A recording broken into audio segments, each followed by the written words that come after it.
Turn heads and bring the hype with a custom hype chain from Lotwin. Perfect for youth sports, fantasy football, or just flexing your pride. Go to Lotwin.com, use the promo code TCCPOD for 10% off your order. That's Lotwin.com, promo code TCCPOD for 10% off. Get your custom hype chain and get hype with Lotwin.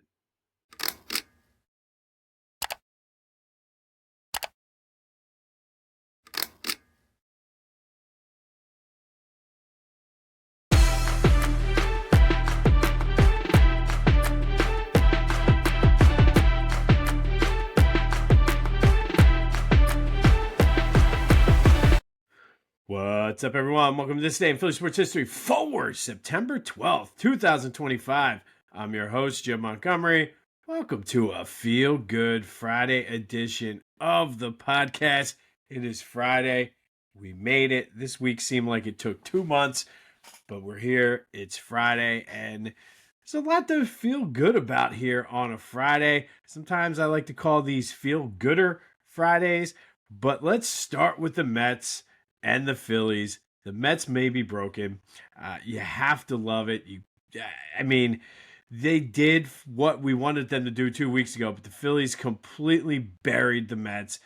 They're a hot mess right now, and it's always a good Friday when the Mets met all over themselves. But got down early, 4-0. Jesus Luzardo did not look good, but then he was dominant, absolutely dominant for the next 7 innings.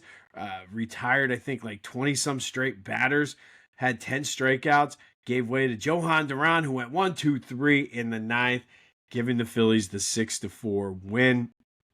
And first, from a standings perspective, it's incredible. Phillies came in with a 7-game lead. The Mets are leaving town down 11. The magic number coming into this series was 13. It is now 5, so the Phillies could potentially win the division on Sunday afternoon down at Citizens Bank Park, which would be incredible, possibly out in L.A. next week. But just what a team. And, Otto Kemp hit a home run, kind of filling in, doing what he needs to do for Alec Boehm. Shout out to my boy John Foley, who's been on the Otto Kemp train. Otto Kemp becomes, if you ever follow 2008 Phils and John Foley, you'll know this one, but Otto Kemp becomes the Phillies' all-time leading home run hitter for guys named Otto. But had some fun with that, but no, good. Otto Kemp has been playing well, but Harrison Bader, we talk about Duran and the impact he's had on this club. I think the impact that Harrison Bader has had might be even greater. Yes, Duran sort of stabilizes that bullpen, but Bader's brought in the swag. He's playing lights out. Just absolutely destroyed the Mets, completely changing the whole mindset of the Phillies versus that team. I think it might be a little bit of an underrated move, and I did apologize to Dave Dombrowski yesterday, asked him for forgiveness. Some people were still like, I don't know. We got to see it. But listen, it's time to go all in on this team. It's time to hop aboard the Red October Express, and wherever we go. But it's time to stop doubting, stop doing this. This team is different. And a few weeks ago, I talked about them not having any marbles when they did the Major League 2 celebration last year. Yesterday's game was the complete opposite of that.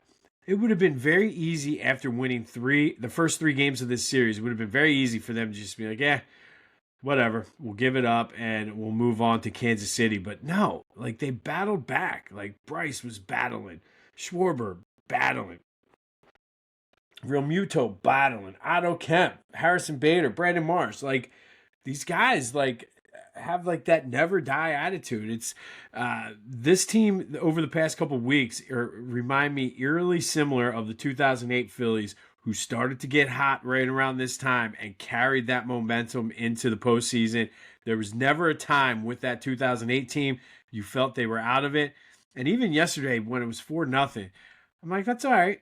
It's only the first inning. They'll get some runs. And even the guys on Fox said, or Jesus Luzardo interviewed with Fox, I should say, at the end of the game said that. He was like, with this offense, he knew that if he came back out and focused and kept it, 4 runs is not that big of a deal for this team. But yeah, I love it. 11-game lead over the Mets. Magic number's 5.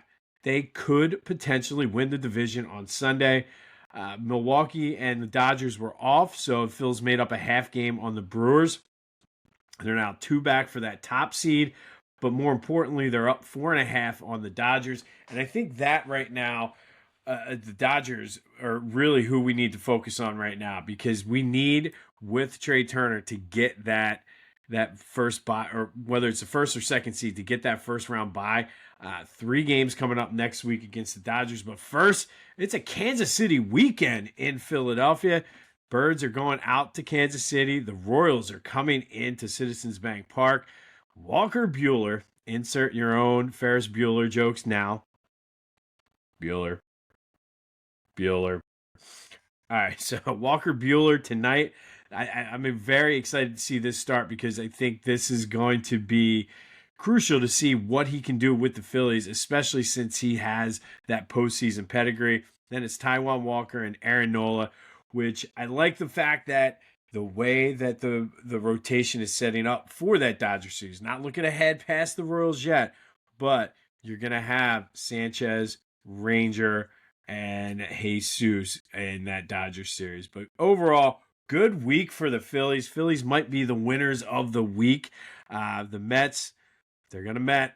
Mets always Met, whether it's against the Phillies, after they beat the Phillies, the Mets are always going to Met. And it was fun to hear Dontrelle Willis say that as well. But that does lead us into today's question of the day. We haven't done one for a while. Phillies vibe check time. Coming down to the stretch run here. There's like 14 games, 15 games left in the season. How are we feeling about the Phils? 267-495-8531. That's the Back to the Future voice and text line. Call, text, get your Philly sports takes off your chest.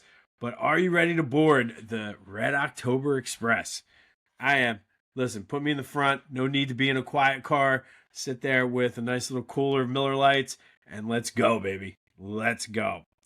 All right, yesterday's trivia question. I asked you, what is the Phillies' team record for home runs in a season, and what year did they achieve that? And that would be 2009, when they hit 224 home runs. The 2023 team came close to that, but fell just short. But 2009 team total for the Phillies was 224. That is the most home runs in team history. All right, some Eagles news. We have a game. It's a football Friday. First and foremost, the Brotherly Birds breakdown is out. Go check it out wherever you get your podcasts, as well as on YouTube. We recap the Dallas game, move ahead, start breaking down the Chiefs-Eagles matchup, give you some fantasy picks, give you our takes on who's going to win the game. That is available wherever you get your podcasts, as well as on YouTube.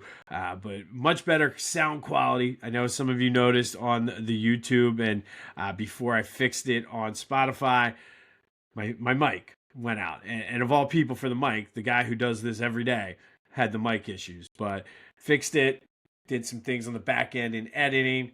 Sound quality is good, but go check out the Brotherly Birds breakdown wherever you get your podcasts, as well as on YouTube. Kyle and I break it down for you in a way only the brothers can. All right, so A.J. Brown, I saw an interview with him, and he basically blamed his struggles on Thursday night on the defense that the Cowboys was playing, or the Cowboys were playing.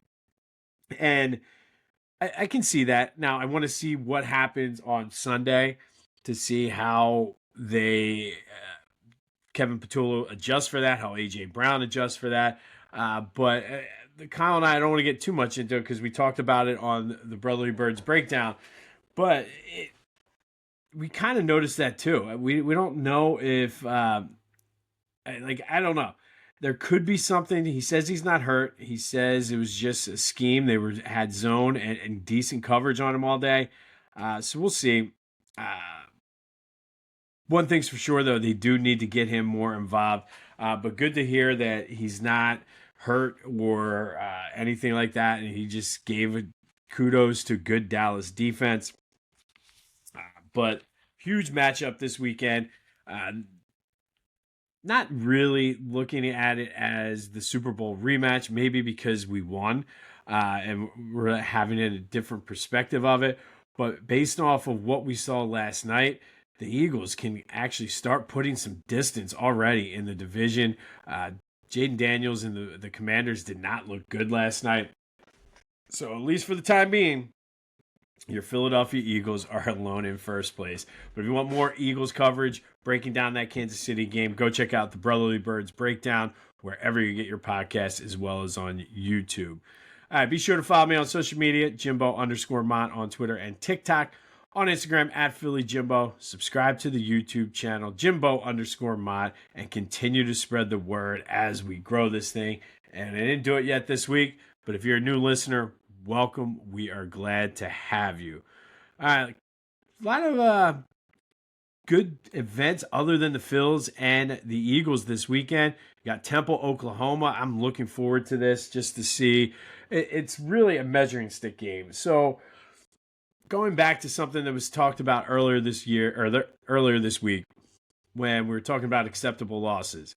Eagles losing to Kansas City, not an acceptable loss.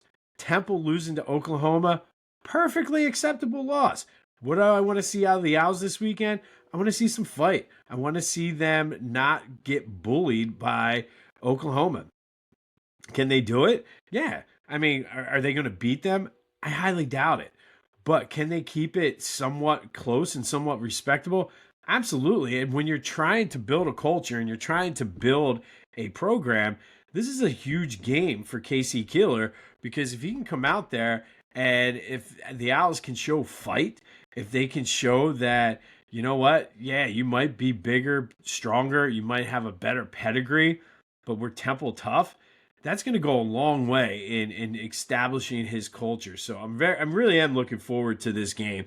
I'm not under any delusion that Temple's going to beat them.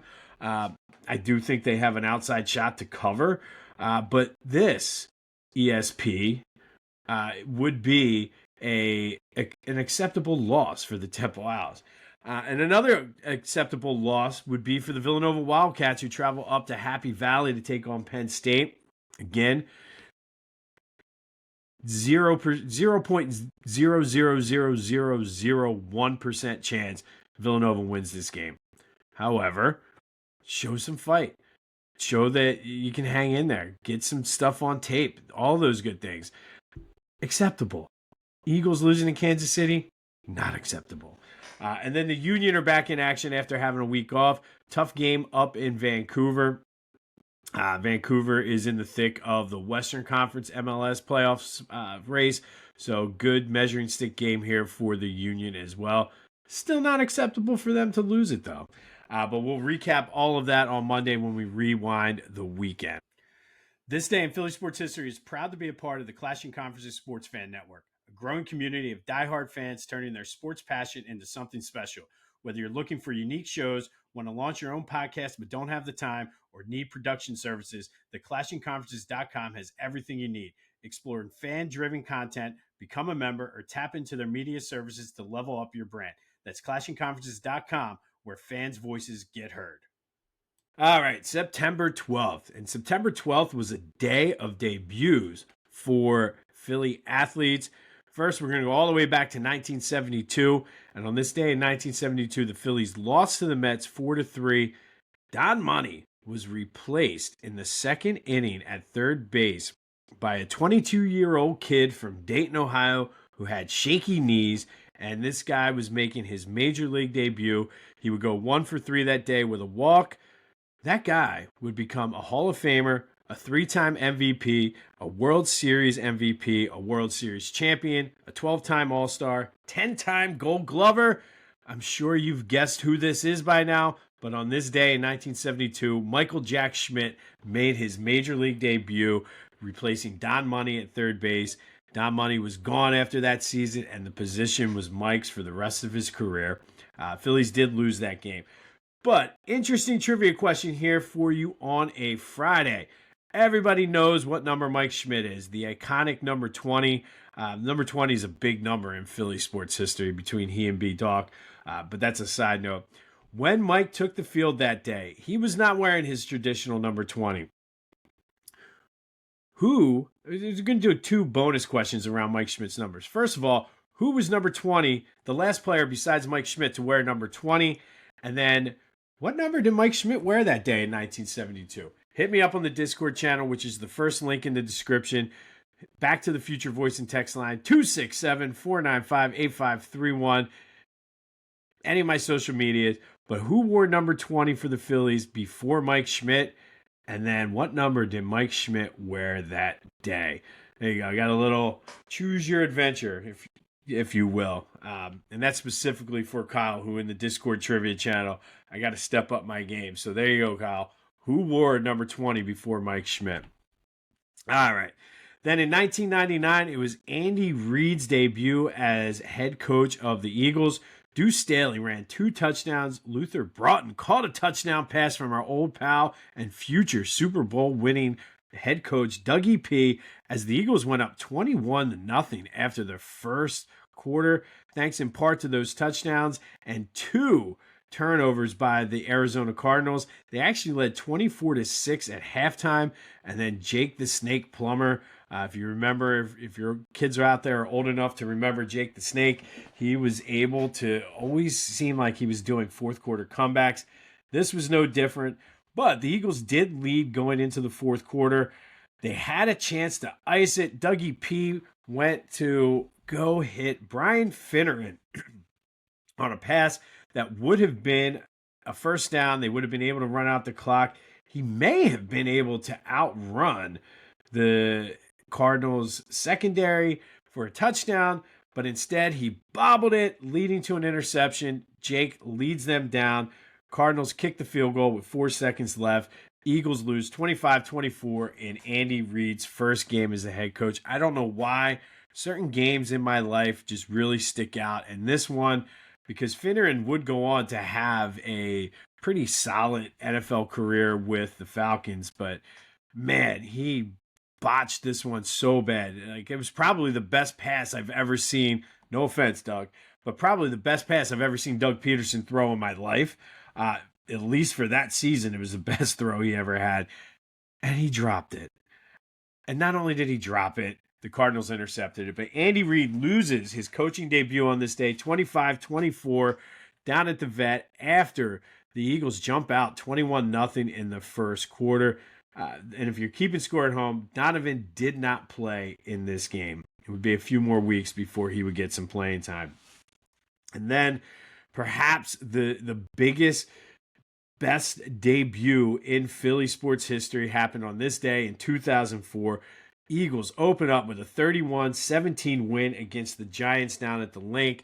I remember this one extremely well. Terrell Owens made his Eagles debut, caught 8 passes for 68 yards, and not 1, not 2, but 3 touchdowns. The crowd, that's when the whole T.O., T.O., T.O., T.O., T.O., T.O. And honestly, he talked about it on WIP. He loved it here. Absolutely loved it here. We all know how that worked out. More on that here in a minute. Donovan, though, to his credit, threw for 330 yards and 4 touchdowns. But, man, that was an electric crowd. And finally, we felt, okay, we're going to get over the top and finally break through the NFC Championship game and get to the Super Bowl. But September 12th, a day of debut for a few heavy hitters in Philly sports history. Mike Schmidt in 1972, Andy Reid in 1999, and Terrell Owens in 2004. It's time for Fridays with AI, where we ask AI to rewrite Philly sports history. Every Friday only on This Day in Philly Sports History. That's right. It's time for Fridays with AI, brought to you as always by Philly Goat. Go to phillygoat.com. Use the promo code Jim Montgomery to take 10% off of your order. They got your Red October. We're getting on the Red October Express, baby. Go get your hunt for Red October with the Fanatic shirt from Philly Goat and use that promo code Jim Montgomery to take 10% off of your order. All right, so when AI came by this week, looking at the schedule of what we were doing, haven't done this one yet. I talk about this all the time, and if you're a loyal listener, you know I'm a huge Donovan fan. I think at this point in time, he's still the greatest quarterback in Eagles history. I think Jalen Hurts is so close to overtaking him, But as of right now, I still put Donovan number 1. But Donovan botched this one. So, you know the story. I feel Donovan's let his ego get in the way of the success of the team. Apparently, as I was talking with AI brought up a couple things I forgot. Apparently, it might have been that game against the Giants even, early that season when he made his debut. Apparently, Donovan told Terrell to shut the F up when he was saying he was open. T.O. kind of didn't make waves or anything. But then it all led to the media circuits, the setups or push-ups and sit-ups in Terrell's driveway. Andy Reid suspending him, unsuspending him, suspending him again. Him wearing and talking about wearing the Michael Irvin jersey, talking about, well, if we had Brett Favre, we'd be undefeated. Just was a whole mess. There's no denying how good Terrell Owens and Donovan McNabb were when they were together. T.O. says, look, he wanted to make it work. He just wanted Donovan to basically stick up for him and share the spotlight. Donovan didn't want to share the spotlight. I think the truth lies somewhere in the middle.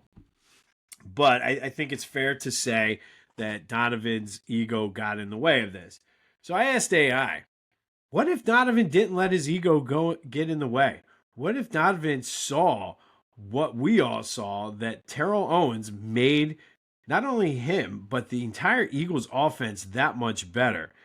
Well, AI said, first and foremost, first thing, if ego wasn't an issue, he would have went to management and came out in support of T.O. getting a new contract, because that seems to be the critical tipping point here of the whole story. All of the other stuff that happened after that is what led to the circus. The stuff before didn't really matter until Donovan would not come out, and that kind of rubbed Terrell Owens the wrong way, especially because he came out in support of Brian Westbrook getting a new contract. So in this alternate reality, if that would have happened, AI says things could have been great. But what does it mean if T.O. and Donovan could have coexisted? They didn't have to be BFFs. They didn't have to go out for drinks after the game, have the families get together and everything.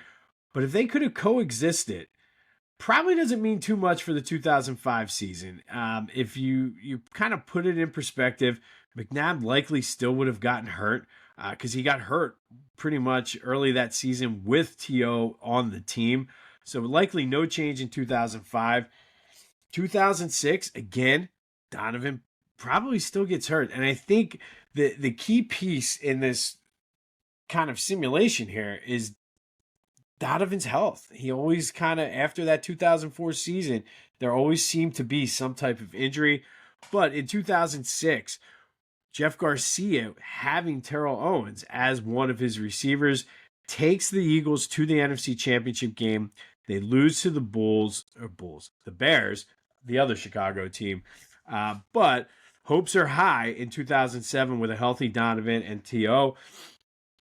In 2007, with a healthy Donovan, Terrell Owens, they get back to the NFC Championship game, this time beating the Giants at home at Lincoln Financial Field, but would lose the Super Bowl to the Patriots. Patriots end up, by way of that, Patriots end up going undefeated in that 2007 season.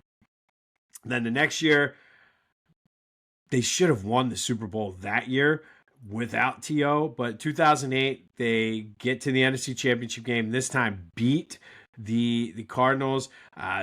There was still some debate whether that game would have been at the Link or out in Arizona based on records and everything. But either way, they get to the Super Bowl and beat the Steelers.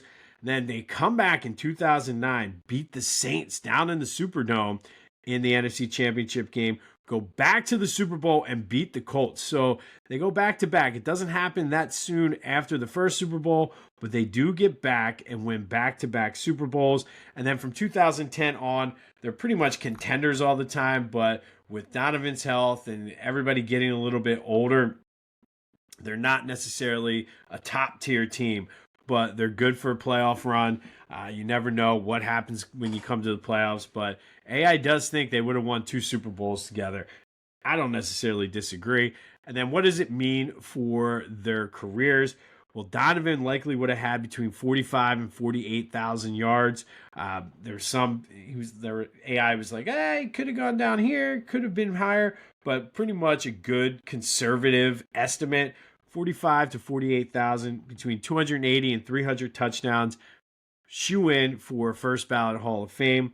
And then T.O.'s numbers already got him in the Hall of Fame, but would have had between 18 and 20,000 yards, between 170 and 200 touchdowns.